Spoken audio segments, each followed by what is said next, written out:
പ്രവാസികളുമായി ബന്ധപ്പെട്ട 4 പുതിയ സേവനങ്ങൾ ആരംഭിച്ച് സൗദി അറേബ്യ. പ്രവാസികളുടെ ഫോട്ടോ അപ്ഡേറ്റ് ചെയ്യുന്നതടക്കമുള്ള സേവനങ്ങൾ ലഭ്യമാക്കിയിട്ടുണ്ട്. സൗദി ആഭ്യന്തര മന്ത്രാലയത്തിന്റെ അബ്ഷർ പ്ലാറ്റ്ഫോമിലാണ് 4 പുതിയ സേവനങ്ങൾ ആരംഭിച്ചിട്ടുള്ളത്. സേവനത്തിന്റെ ഉദ്ഘാടന കർമ്മം passport acting director major general doctor Salih al Muraba നിർവഹിച്ചു.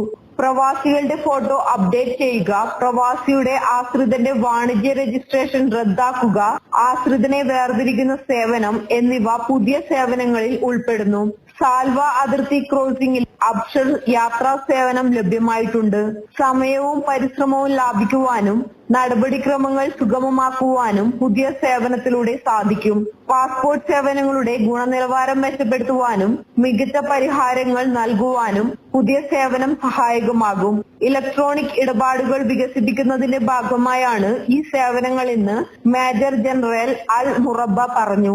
ഉപഭോക്താക്കൾക്ക് നൽകുന്ന സേവനങ്ങളുടെ കാര്യക്ഷമത വർദ്ധിപ്പിക്കുന്നതിന് സംഭാവന ചെയ്യുന്നതിനുള്ള നേരത്തെയുള്ള ഡിജിറ്റൽ സേവനത്തിന് പുറമെയാണ് പുതിയ സേവനം. Mathrubhumi news, Riyadh.